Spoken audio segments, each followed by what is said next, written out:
States, Canada, and Tokyo, Japan. This is the Rich Stevens Radio Network. Well, we did it. We made it. It is Friday, TGIF. Hope you're doing well. I am Rich Stevens. I'll be your host, and thank you for listening. I think you already knew that, but just in case you didn't, how are you? Nice to meet you. Here's where we are today. The United States and China have agreed to some rollback on some of the tariffs that have been put in place. Michael Bloomberg is going to run for president. I told you this 6 months ago. Juul is going to stop selling those mint-flavored vape pods. More people have died, and kids are safe after that SUV stolen with them in the backseat is recovered. So that's going to be some good news on a Friday. By the way, 20 days until Thanksgiving. There's 21 days until Black Friday, 24 days till Cyber Monday, and in 47 days, it'll be Christmas. So where is the year gone to? And I keep saying this, and I'm sorry if you're getting sick of me saying it, but I know I'm talking to friends and they're saying the same thing. The time change somehow plays into this whole thing. I don't know. And speaking of time, Katie Schlosser, she's from Midland, Michigan. Yesterday, she celebrated her 106th birthday. That's just incredible. I love stories like this. They had a party for her at the senior living facility where she lives. And Katie and her family are going to celebrate her birthday this weekend at Olive Garden. She stays young by playing cards with friends and going to a local casino to gamble. So happy birthday to Katie Schlosser, celebrating 106 years. That's just, I mean, you got to have mazel, and that's a perfect example right there. Speaking of mazel, how's this for a quick segue? It was The View yesterday. Donald Trump Jr. was there, facing the co-host, the Yentas, around the table, and they discussed some controversial topics like his tweet about the whistleblower. And Joy Behar, I used to like her, but I can't stand her. She listed some of President Trump's headline-making behavior. She said that he called some Mexicans rapists. He attacked the handicapped. He bragged about it. We heard the Access tape where he bragged about grabbing women by their genitalia. And then Don Jr. didn't take long to fire back, and he said, I'm quoting him now, he said, we've all done things that we regret. I mean, if we're talking about bringing a discourse down, Joy, you've worn blackface. And she says, no, I have not. And Trump Jr. then referred to a video of a 2016 episode of The View, which began making the rounds February of this year. And in that clip, Joy actually addressed years-old photos in which she darkened her skin and dressed up as an African woman. And Whoopi, of course, had to get involved and said that Don Jr. mentioned the photo, but he cut her off, telling Whoopi that you said that Roman Polanski, it wasn't rape when he raped the child, referring to Goldberg's comment on The View in 2009 about the director who pleaded guilty to a statutory rape plea bargain in 1978. And then Whoopi tries to defend Joy again. She says, no, she was not in blackface. Listen, being black, I recognize blackface. This I can say. And earlier in the show, it was interesting to watch this. The group was focused on Don Jr. releasing the name of the whistleblower it was his complaint that led to the impeachment hearings for the president. So Don defended his actions, saying he only shared a previously released name. He said, I think the reality of the answer is the whistleblower's name was on a little website called Drudge Report a couple of days ago. And he added that he wished that the outrage would be equal, and it's not. He said, there was no outrage when my family got an exploding letter with white powder substance in it. It's not a level playing field in terms of outrage. I couldn't agree more. And he also said the news organizations were pursuing a whistleblower who said that ABC had spiked an exposure on the late pervert Jeffrey Epstein. And Don Jr. said ABC is right now chasing down a whistleblower about the Epstein stuff because those stories were killed. What's the difference? I'm a private citizen putting this out there. And he raises a good point. He's not an elected official. He's a private citizen. And speaking of private citizens, this billionaire, Michael Bloomberg, former New York City mayor, it looks like he's getting ready to enter the presidential race. I called this 6 months ago. Now, according to people who know about his plans, he's likely going to file paperwork tomorrow to become a candidate in at least one state. Now, he's been considering a run for the White House for quite some time, apparently, but he's yet to make the final call on whether he's going to enter the race officially. But the fact is, he did send staffers to Alabama to collect signatures so he can qualify for the primary. The deadline in Alabama to officially enter the race is today. Now, if he enters the race, I think that Joe Biden will have a problem, because this guy is very wealthy and could buy a lot more advertising on his own than all the money that Joe Biden can raise. I said this a few years ago. If Michael Bloomberg got in a race and Joe Biden got in a race, I think Michael Bloomberg would probably take it. So we'll see how that plays out. But I can assure you, before the day is over today, I would say 99 and 9/10 sure that we'll see Michael Bloomberg as a candidate for president of the United States on the Democratic side. And this would be very interesting, especially on the debate stage. Mexican authorities are back to square one. Remember I told you the other day, the guy that they arrested on Wednesday after that deadly ambush of the American family? Well, they released that guy and he's no longer a suspect. This was the highway attack on Monday that killed 3 women and 6 kids. And they found the suspect was with 2 hostages and a bunch of weapons, which led police to link him to the slaughter. But now they say he didn't have anything to do with it.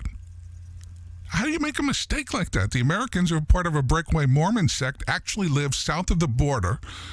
But now this, I think, is going to put even more pressure on the Mexican government and the federales to actually find the suspect or suspects that killed this family, who was just in a caravan driving probably in an area that they shouldn't have been driving in. And my personal thing with this is, from what they showed, there was a bunch of SUVs driving together. Now, one of the family members, I think in Utah, she claims that the cartels know who these people are.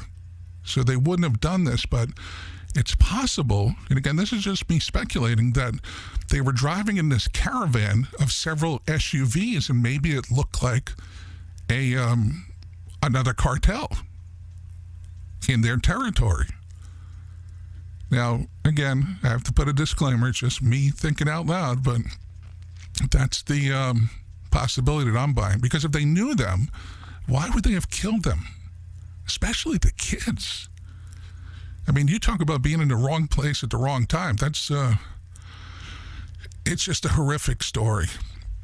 There's a survey that asked about 3,000 Americans to name the most embarrassing social situations that you could possibly encounter. Now, the number one answer doesn't seem real to me. But I got to tell you who sponsored this survey. Robitussin. Now, everything else on the list seems okay, but the number one answer is coughing in a quiet place. 52% of people in the poll said it's embarrassing. How could that be number one? Number 10 is public speaking. Number 9 is your child having a temper tantrum in public. Number 8, your significant other having a temper tantrum in public. Number 7, tripping in public. Number 6, having the hiccups in a work meeting. Number 5, falling asleep in public. Number 4 is passing gas in public. 37%. You would think that number would be a little bit higher. Number 3 is forgetting someone's name. Number 2 is saying something stupid in front of your boss. And of course, as I said, number 1 is coughing in a quiet place. I don't buy that. I mean, how could that possibly be number one, other than the fact that it was Robitussin who sponsored their survey? You know, there's a thing that happened over the last 24 hours that you might have been affected by. A friend of mine told me this, and I have to admit, I didn't believe her when she told me. But you talk about having a weird conversation, especially if you're in a relationship with somebody today, or yesterday actually, that you weren't in a few months ago. There's this bug that affected text messaging, happened all over the country. And some people that sent Valentine's Day messages back in February, they never got delivered. So yesterday, a bunch of people who didn't get the message back in February that were sent to them on Valentine's Day, they got yesterday. And there were some texts from other days as well, but the Valentine's Day ones, I think, might cause a lot of problems, especially if you're in a different relationship now. And there's posts all over on social media about people who got texts from their exes. They found out texts went to their bosses or clients in the middle of the night, and even got texts from relatives and friends who passed away since February. That would spook the hell out of me. Now, none of the carriers know what went on, but Sprint says it was because of a maintenance update. T-Mobile is blaming it on a third-party vendor, and Verizon and AT&T, they're not saying anything about this, but it covered all the major carriers. So, just on a whim, you might have just found out yesterday that the person you were dating didn't stand you up on Valentine's Day after all. So you might want to, text him back and say, or her, and say, hey, I just got your message, and maybe we should get together. I mean, is that crazy? Technology is great when it works right, but sometimes you get to a point where things don't work right like that. All right, shifting gears, the Secret Service looked into students who committed deadly school attacks over the past 10 years. They say most school shooters showed warning signs before the attacks, and they found that most students who carried out the attacks were badly bullied. They had a history of disciplinary trouble, and their behavior concerned others, but nobody ever said anything about it. Now, they still don't have a really clear profile of a school attacker, but some details obviously stand out. Many were absent from school before the attack, often through a suspension. They were treated poorly by their peers in person, not just online. They felt mistreated. Some sought fame. Others were suicidal. And they say the key is knowing what to look for. And you got to recognize the patterns and then intervene early enough to try to stop someone from pursuing violence of any kind, not just school kids, but they did a study on school kids, so that's, where it all lies. And the thing is, if you look back, now that I read this report last night, I can see, just pick any of the last school shootings, just pick the last 5, and you see this pattern fits perfectly. It's just it's scary when you read something on Facebook, especially if you're a kid, and you see somebody saying things that just don't seem right, and they don't say anything. It's like the Parkland school shooting.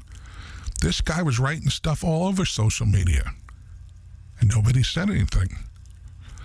Well, actually, I'm sorry. 2 people did say something. They called the FBI tip line. FBI never did anything about it. I totally forgot about that. In San Diego at the airport, there was a message about the cover-up of Jeffrey Epstein's death. This is getting more and more interesting. And this was on a big screen in the terminal. The networking system displayed the message yesterday. Airport is paging Epstein cover-up, please. Meet your party at Terminal 2 by American Airlines. And this, of course, has gone crazy or viral over social media because someone posted a picture of the screen on Twitter. And late yesterday, San Diego International Airport's paging system, which is a very vital communications resource for airport users, sometimes busy in a hectic environment, but the airport users depend on this system to reach loved ones or receive notifications in a timely manner. In this instance, they said our employee made a mistake.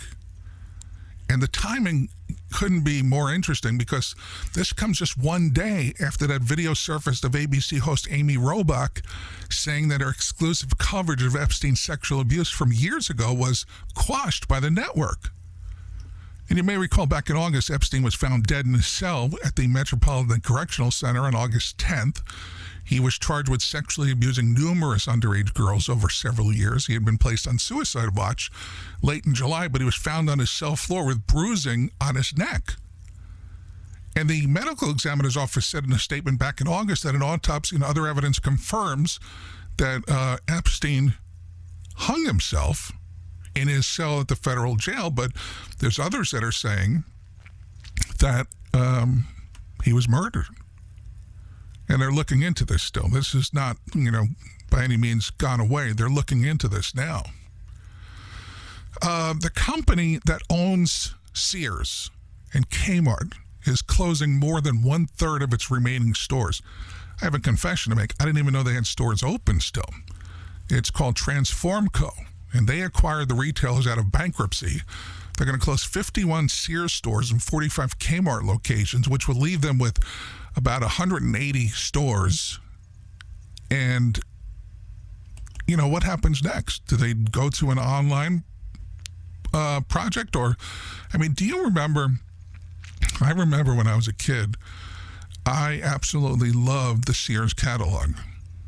I think I liked all catalogs, but the Sears catalog was so big. And of course, that was before the internet or anything. Now you could pretty much look online for anything. But the Sears catalog was really cool. The other one I used to love was the Montgomery Ward catalog.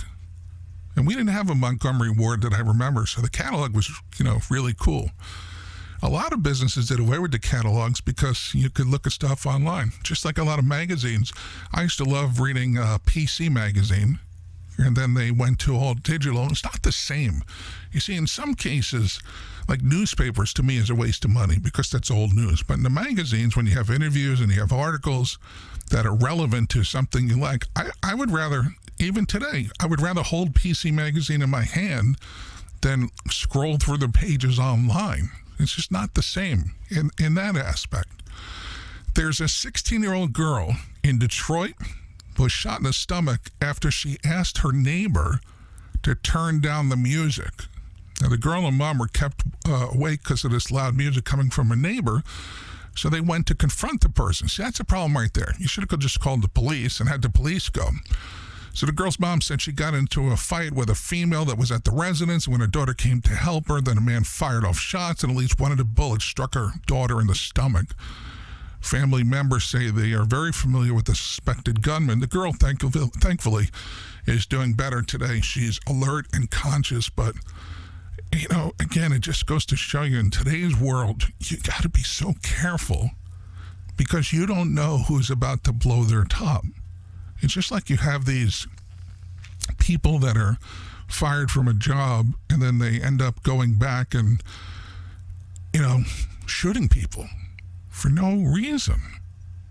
And it happens in everyday life as well. When somebody walks down the street, we've seen this happen, and they just either stab somebody or just shoot somebody. It's a very different world. It's not as safe as it was.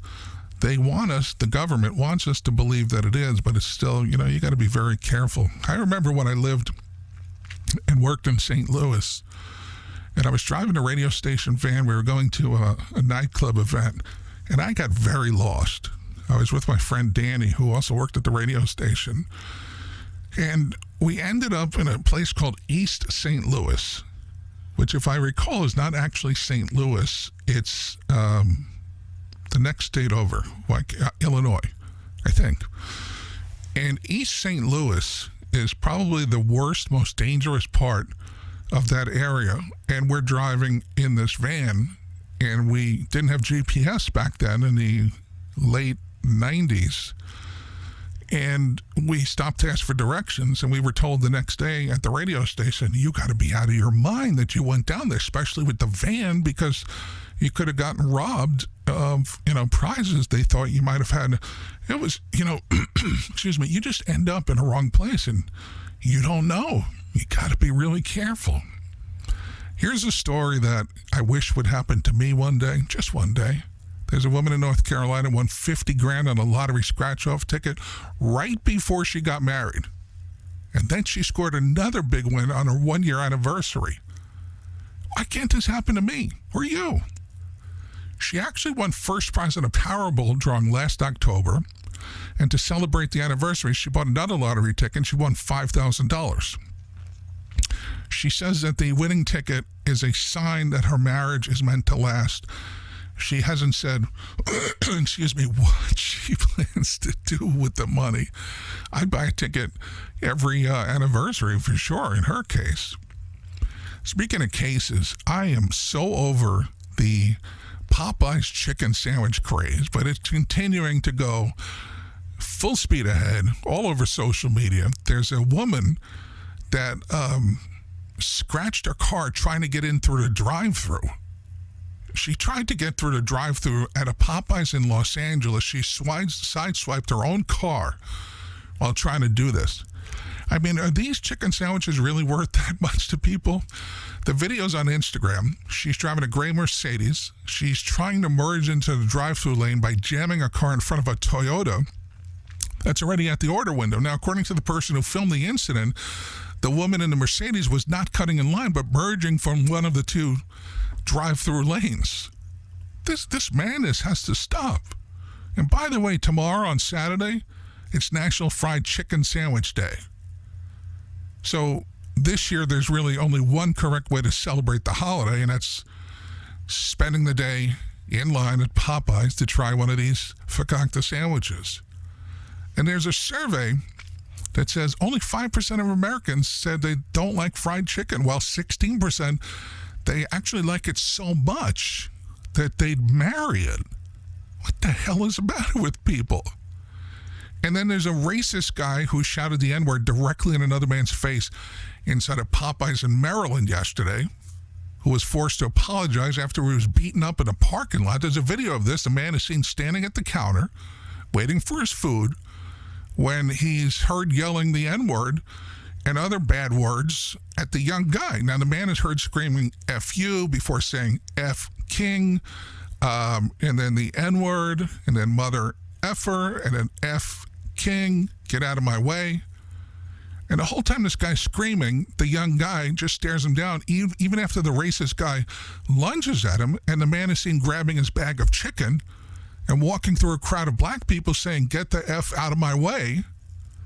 And then the clip cuts to the moment that the man was beaten up outside the fast food chain in the parking lot.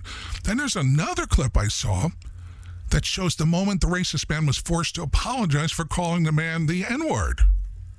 Again, what the hell is the matter with people? I gotta tell you, growing up in the city in New York, I never knew from racist. I mean, I had black friends, white friends, Chinese friends. It didn't matter. Everybody, we were all equal. We were all one. So where did we take this wrong turn that got us to a point to where we are today, where it just seems there's so many racists? It's 2019, and there's still racists among us. I occasionally go to the pool here at the condo, and I overhear conversations because people talk so loud because they can't hear each other. And it just makes me so uncomfortable when I hear somebody say something about a colored person. I'm colored, you're colored. I know what they're talking about, but again, using words like that in 2019 is just awful. On a much brighter note, the Christmas tree and the celebration at Rockefeller Center, this is the 87th year. They've already cut down the tree, 77-foot tall, 14-ton Norway spruce. They cut it down yesterday in Florida. No, not here. Florida, New York. And a bunch of school kids gathered around to watch a tree get cut down and lifted by crane onto a flatbed, and then the tree's going to arrive in the city and get all glammed up in the plaza tomorrow. Now, the tree was planted by Carol Schultz, who brought the sapling for the 1959 Christmas season and planted it in front of her home in the village of Florida. The tree is going to be lit up during the lighting ceremony. That's going to happen on December 4th. And if you ever get to New York, the lighting ceremony is it's very fun to watch. Very different than what you see on TV when NBC runs that show. Just saying, because certain things aren't what they seem. Don't want to burst any bubbles for anybody, but that's the way it is. And speaking of the way it is, you know that former U.S. ambassador to Ukraine? Well, she used, you better sit down for this, she used her personal email account to message a Democratic staffer over a very delicate issue a month before the whistleblower complaint has been made public. I'm talking about Marie Yovanovitch. And she testified under oath that she had not replied to Democratic congressional staffer Laura Carey.